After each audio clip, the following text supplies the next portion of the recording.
Side Hustles, and today I'm here with... Mike and Barbaro, toma la huevón, mi raza. We made it. We're here. We're here at Tamalerias Marias. We're gonna eat some bomb ass food. Check them out.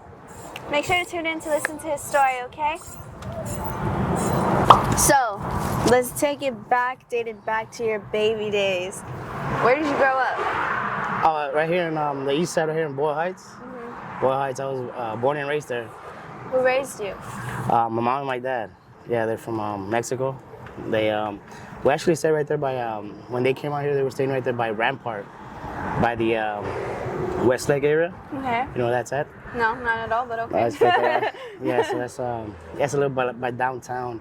After that, we moved back to Boyle Heights, and from there, I think that was like after 5. From there, ever since I went to elementary there, I went to middle school, I went to high school there, a little bit of high school there, and from there I moved. When I hit like 14, 15, actually 15, 16, I moved from Boyle Heights. I went to Coachella. Calmer area, more calm, cool air, you know. Big different from LA, different area from LA. But it's cool. After that, I was working out there for a little bit. And then I'm like, you know what? I gotta get out of here. I'm like, well, this is a small town. There's nothing to do. It's too hot. It was, I think, like over 100 every day. Oh my God. Yeah, I couldn't take it. So it was that. Plus, it was. Don't get me wrong, Coachella and all that Palm Springs area. So I think it's like for the grown folks. You know, maybe when I get older, I'll go back to that area. But as of right now, it was too hot, and I had to come back to the city. You know, so I came back like over 10 years ago now. Yeah. So what was it like growing up as a kid? What was home life like? What was school life like? Well, it was good. I can't. I'm not gonna sit here and be like, it was bad for me. You know, my mom was a hardworking. You know, my dad's still a hardworking guy. Thanks to them, it was not like I needed something. You know, but when they first got here, it was pretty hard. You know what I mean? Like, why? Because they came from, like, they don't have no papers. They don't speak English. You know what I mean? Like, they're going through all that. And then at the same time, they're trying to keep a job, you know, learn English, you know, get a place out here, you know, in LA, you know, especially, you know how LA is expensive. Yeah. So my parents were not they didn't come here like and just automatically living in a house, none of that. We were staying in a garage, you know what I mean? Like, I remember picking up cans when we were small, you know what I mean? Things like that. And then luckily they picked up a job and they kept it and then started growing like that. And thank God, and then we never went back to that. But yeah, look, things like that, I grew up into that area, you know, and then living in Boyle Heights and just that whole section, Boyle Heights, you know, well, I don't know if you heard of that area, but back in the day was a lot of gang activities, and not now, thank God, a lot of, gentrification's been going on. Oh, it's a big word, but you know what I mean? But yeah, just that area was a lot of gang activities, and growing up there, I look at everybody, if you came out of East LA or Boyle Heights, you have thick skin, you know what I mean? Like, same thing with South Central, you know what I mean? Why? Because it's things that go on in the neighborhood, you know what I mean? Like, it makes you're part of your environment. I was thinking, being in Boyle Heights, right? Either you make it or you become a gang member, you know what I mean? Like, it's hard, you know, so. But luckily, I didn't become a gang member. I was, you know, but it taught me the streets and the whole neighborhood area taught me, like, keep my eyes open and to do better, you know. Shout out to the Boyle Heights area, man. Like, it's getting better. You know, every time I do get a chance, I go out there and support it. But yeah, that's my little story. That's cool. As you were talking, I was very interested in how now as an adult you do obviously recognize the sacrifice and how scary it was for your parents to come over here to give you and your family a better life. Right. As a kid, did you realize all of that? Or did you ever feel, I wouldn't want to say ashamed, but embarrassed, or because you're in a new area and you're having to adjust to American lifestyle, but your parents came over here and struggling. So what was that like as a child? Did you understand what was going on, or did you ever feel some sort of conflict with yourself? As a kid, I feel like nobody understands it. You know why? Because you're just living your life, you know, day by day. I never understood. I'm like, why do we live? And you tend to blame your parents, like, why are we here? Like, why? And they just trying to tell you, like, it's gonna be better. It's gonna be better. But as a kid, you're just like, no, I want this, I want that. Even like asking for a toy. I remember, I'm like, I want this toy, I want. Not knowing that your parents don't have that type of money, and then they're still doing whatever it takes to give you that toy. You know what I mean? Like, for me, it was hard because it's the children of four. It's me and my three sisters, you know. So it was not just me, or if it was just me, they had to make sure it was all of us, you know. So it's hard when you have as a kid, you don't understand that, you know. Now that I have my own kids, I do see that now. I cherish it like that, you know. Excuse my language, but no, it's fine. I cherish moments like that, you know, like what my mom did, you know, little things that what she did. Now I look at it and I talk to her, I'm like, dang, gracias, mamá, por lo que hiciste, you know.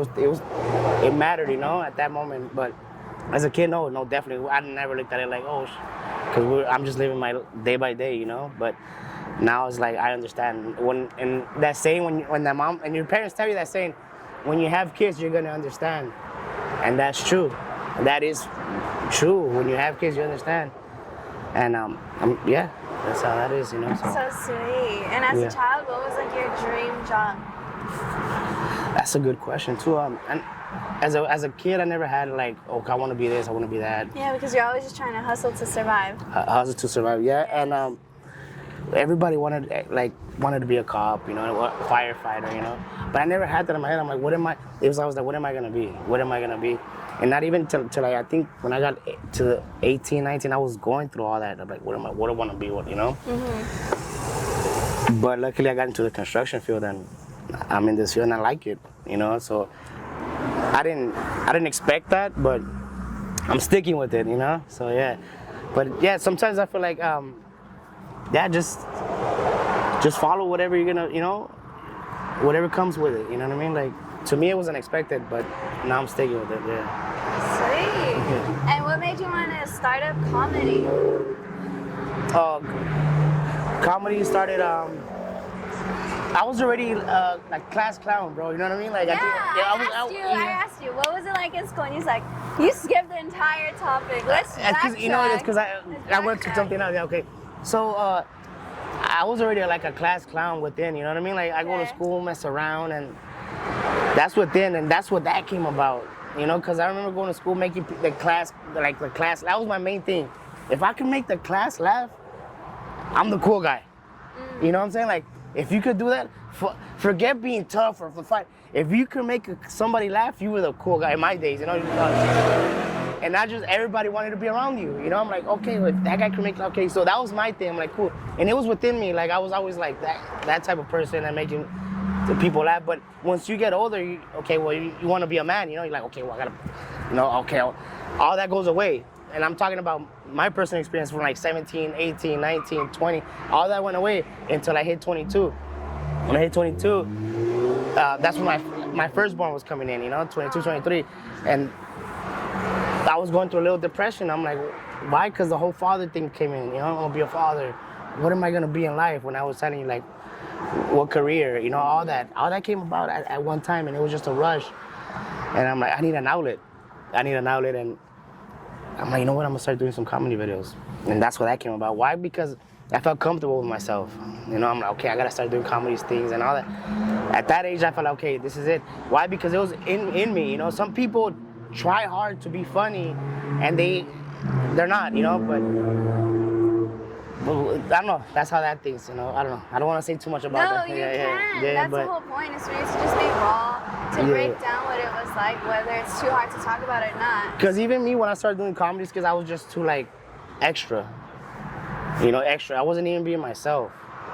You know, so I caught myself with that, you know. And I was hearing people advice and telling me, hey, that's not you. So I went back to the drawing board. And I'm like, you know what, that's not me. And now, like I said, now at this point, I'm gonna act myself. Yeah, I'm gonna act myself, bro. Like, what? Because I feel comfortable. I went through my stages, and I think we're good. You know. What process did you have to finally take to kind of like? Because you mentioned the whole being a man part, and when it comes to comedy, you take on so many different roles to the point where the manly, tough man, like the stereotypical man, will have too much pride to do so. Right. So how do you feel about that stereotype of placing men under some sort of prideful?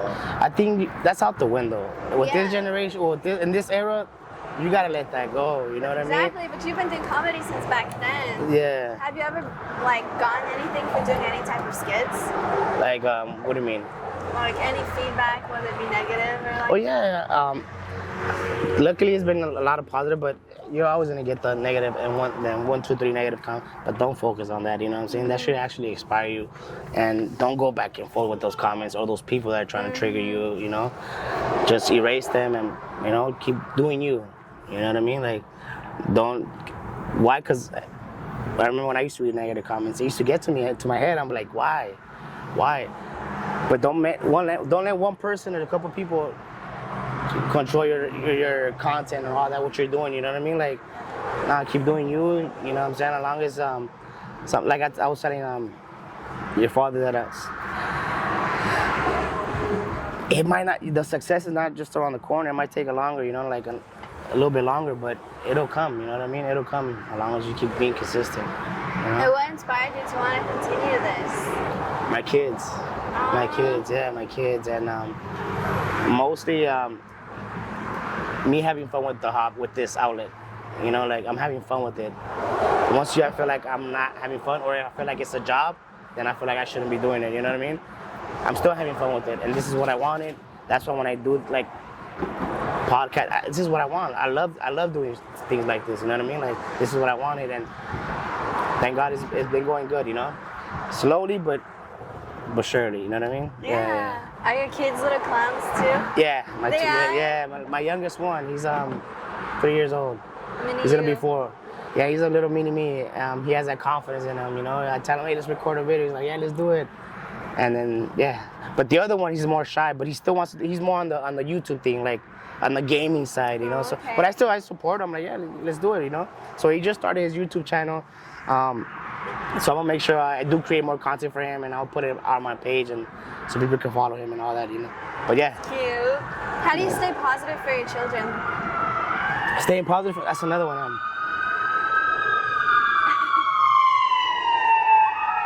Hold on. Commercial break. Okay, if you're a hustler putting in that grind, sacrifice, sleepless nights, still juggling a 9 to 5, represent it with Divine Hustle's merch. Design your own colorway and style. Match it with your fits like fly on the fly. Keep hustling. We're back. Yeah. Technical difficulty. Nah, but that's a good question. Where do you come up with these questions? These are good questions. I was just talking to you. It was just like a conversation, so it makes me curious. It's just what pops up. Nice. What keeps me going is just my what keeps you, like, how do you stay positive, like, for your children's sake, as a comedian, as a father? Like, as humans, we undergo a lot of stress and pressure, and especially putting yourself out there on social media. Like you said, you do get negative comments here and there, but how do you stay positive for your kids? What makes me keep going is for building a foundation.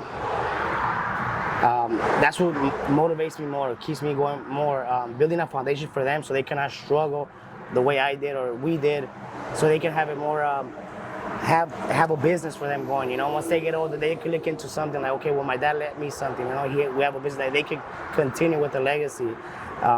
That's my main focus and going. That's what motivates me. Sometimes, don't get me wrong, I feel like flipping out. You know what I mean? I feel like, oh, this is it. But no, I don't give up, and I don't show them that I'm being affected by it. So, and as far as like them being just smiling and happy, and just knowing them that that they just push me more, that's what keeps me going.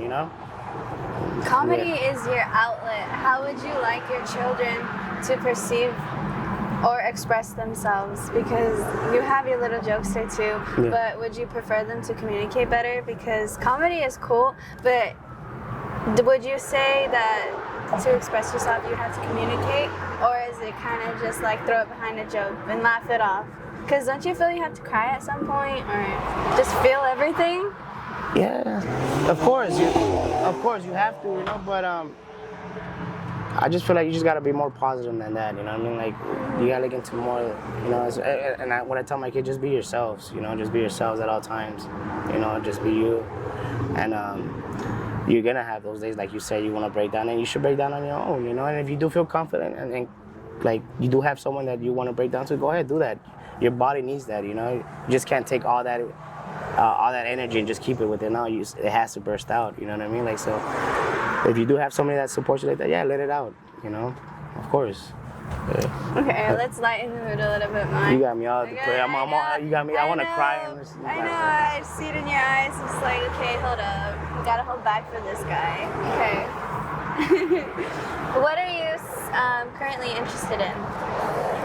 As far as like career-wise, or No, in general. Like your favorite cartoon. I don't know. What do adults do? What's the adult life? New segment. What's it like to be an adult? It's funny, right? Well, me, when I go, for example, right? I'm gonna give you an example. Like when you're an adult, people expect for you to drink, right? Drink? Okay. Yeah, that's the first thing, right? Well, as soon as you hit 21, you're like, oh, I want to drink, I want to do that. Let's go to the bar. Let's go to the bar, right? Like me, I stopped drinking 3 years ago. The reason why is so I could get my mind focused, you know, so I can be more focused and all that, you know, and just in life in general. But why? Because I felt like drinking wasn't for me. That's just my adult experience, you know. But you can have fun without alcohol. You know, I remember back in the day, I would drink and I'm like, nah, you can't have fun without alcohol. Yes, you can. Yes, you can. And it's funny because I remember I would drink and all that. And then you have the hangovers. You know, you have the hangovers. Then you have the smell the next day. You know, it's like, God damn, you want to go through all that. You know what I mean? Like, it's just, and then work. You have to go to work. Like, God, all those three things at once. You're like, God damn, you know. So me as a person, I'm like, you know what? At the same time, I was expanding my own brand, like my own business, you know. So I'm like, I couldn't do it, especially when the field that I was in, because I was getting calls at 2 in the morning. Hey, my pipe's broken, my drywall, you know, things like that nature. And there's an electrical outlet or something, like emergency calls. I'm like, and I couldn't respond. Why? Because I was like drunk, bro. And I'm like, no, I gotta keep this shit moving. Why? Because now I got a family. So going back to your question, as an adult, what I look into more is about being more just always it comes back to having my foundation. Yeah. Building my foundation at all times, and me clearing liquor out of my system was the best thing to do for myself, you know, as an adult. Why? Because I felt like that was the only way to see things clearer. You know, okay, well, I gotta do this, I'll put this together, you know. But don't get me wrong, there's people that drink and they still handle their business. Shout out to all you people, but me as a person, I couldn't do that. Yeah, because everybody's different, everybody has a different body. But me as a person, you know, but going back, yes, you could have fun without drinking. Yes, you can have fun, because I'm out there having fun, and people when I have an horchata, people think I have a drink. No, bro, it's an horchata. You know what I mean? That's all I'm drinking, water, bro. But you might think I'm drinking why? Because of my vibe or my energy that I put out. And man, that's all it takes, you know. My own vibe gets me excited. My own vibe gets me like that high of what you guys call alcohol, you know. But yeah, you guys could do it, man. Anybody could do it, man. You know, if you guys can stop drinking, go ahead, man. Stop drinking. If I could do it, anybody could do it. And I did it cold turkey. I didn't do it from one day like then the next day. No, I did it from one day to the other. I went from Friday to Saturday, no drinking. At what moment though were you just like, man, I need to get it together? Was it solely because you wanted to focus more on yourself and your business? Or did you have some embarrassing mishaps when you were drunk or something? That too. A lot of embarrassing stories. It's just a lot of embarrassing. Especially when you have those type of fight that you want to fight. You know, I'm small and I'm like, oh this, and me drinking, I felt like I was 7'2". I'm like, whoa. Oh my God. You know, there's so much pride, and I'm like, those are a lot of experience that you want, you know, that you have as far as like, you know, well to me as well. And I felt like I was Mr. Hulk, and I'm like, I'm like, relax, bro. You're like 5'2", relax, you know. I'm telling myself that, you know. Like, so yeah, things like that. It was a lot of things, but I didn't like that, you know. I didn't like none of that feeling, and thank God I don't drink no more, and thank God he took that off of me, you know. Yeah. That's nice. I know, it's like so heavily influenced within our culture, especially. It's like, oh, you want some mamas? Okay, here's some micheladas. Like, so all the alcohol. See, I miss micheladas. You know? I miss those. You just said I love being sober. It's so fun. No, but don't get. I miss it. And sometimes I even ask them, can I get a virgin? And they're like, for your girl? I'm like, not for me, bro. For me, oh shit. Yeah. So, just so I can feel like, okay, you know, I miss it, of course, you know, but it's just me just staying on the right path now, you know. But most of the time I'm like, nah, I'm good, you know, I'm good. This one time, we were at, was it Olive Garden? Yeah, Olive Garden, right? Oh, no. I'm eating, and I'm looking through the menu. So I'm trying to get out of there quick, you know. So I'm like eating with them, and I see this drink, this lemonade drink. I don't know if you guys seen it. It's mixed with like, what is it called, bro? It has alcohol. I forget. It was tropical something. But the way it looked, and I was thirsty, and I'm like, oh, that looks good. That looks good. I have my kids, and so I'm with family, you know. And I'm eating, and I tell the waiter, can I get this one? And I'm drinking it, bro, and I could feel my cheeks getting red. When my cheeks get red, because that's the effect of the alcohol, you know. And I can feel it, and I'm like, maybe it's hot. I was telling myself it's hot. It's probably hot, you know. I'm like, cool, and I'm still drinking, and I'm like, shit. Mind you, I already had stopped drinking like 2.5 years already. I was already in my thing. I'm like, it was alcohol in that drink, bro. That's why I was like talking. I'm like, hey, bro, but I caught myself. I'm like, this is alcohol, and I felt so guilty because I drank that lemonade. You know, I'm like, fuck.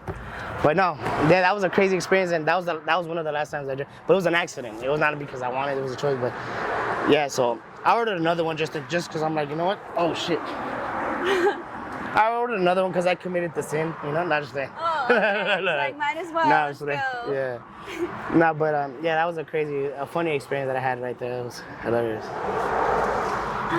Okay. Yeah, so just don't don't drink. You can do your thing, you know. You guys can have fun like that. I don't look forward to drinking. No, thank you. How do you feel about that, though? That is true. It's so highly influenced. Like, we see on television, we hear it on the radio. Our own family members bring it to, like, 2-year-old birthday parties. And it's just like, dude, we're here for the kid, but everybody's getting drunk over there, getting crazy. Like, how do you feel about that? I think it's just the way a lot, especially, like, in our own culture, Mexican culture, it's been like that. It's been going on for generations. I think we're never gonna change that, you know. But now it's good. It just as a person, you get older, you're gonna go through your own experiences. You're gonna say, this is it for me, you know, or you're gonna continue with it. And like I told you, some people, they know how to drink, you know. Some people can take that liquor. They wake up in the morning at 5 in the morning, you know. Yeah, I gotta go to work. I'm like, bro, you just went to sleep at 2, bro?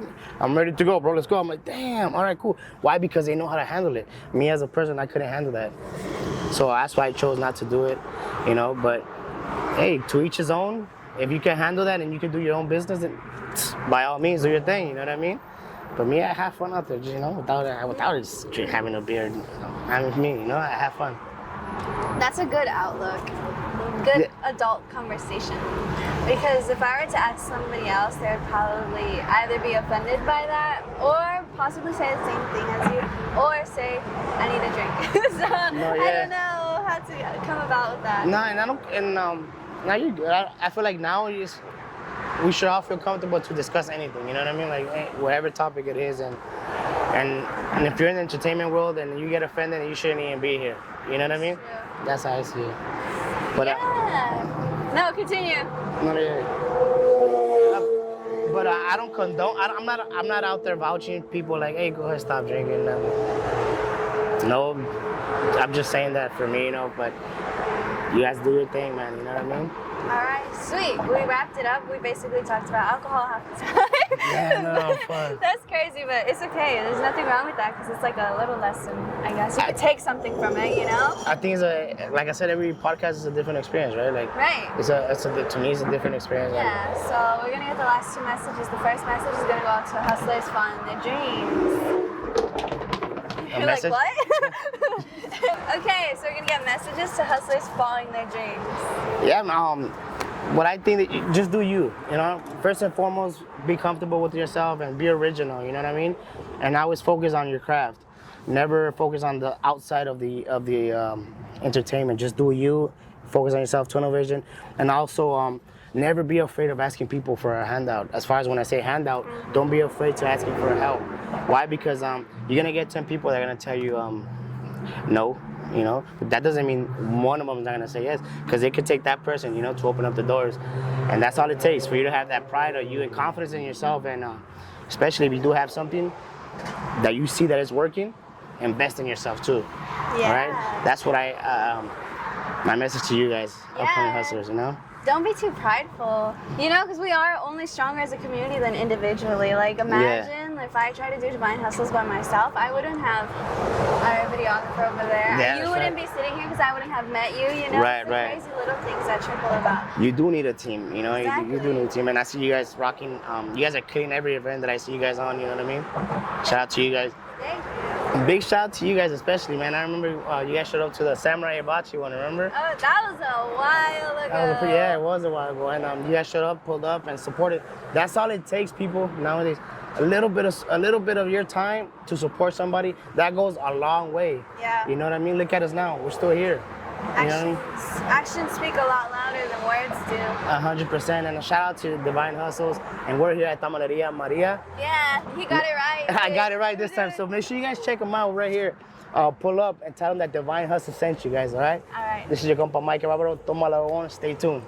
Or not. Stay tuned for a little bit because there was one more message and you like totally cut it off. I said 2 messages and then you. Let's go back. Let's go back. And last message to the youth.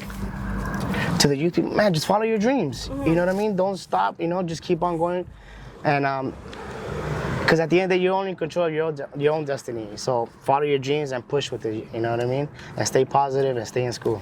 Hey, heard it here, folks. Be kind, support each other. Keep hustling. If you need a laugh, check out Mike. Keep hustling. Any upcoming events, projects, what's going on in your life right now? Tómala on. Yes, we do. Thank you for asking You're that. welcome. Yes, we do have a lot coming up. We have a City of Calacas, the Calaca homies. I play Fácil, aka Easy. I'm the character you guys see in the Compton one, the ones that's dancing all the way. We did the music video with Kiki Smooth, Lil Easy. We did a couple shows with him. Shout out to the Ruthless family. But yeah, we have that. We're gonna keep pushing that brand out there. Shout out to Luis's project. Shout out to Articulate, Marker Art. And yeah, that's what we have planned. The Calaca homies. We're gonna have a lot of things coming up, a lot of events. So stay tuned with that, all right? And I have a lot of content coming up with Mike Barbaro. And should I say names? No, let's just leave them doubting. All right. So we're gonna check me out, Mike Barbaro. All right. Check out my IG. I have some future guests as well coming up. So stay tuned. Keep hustling.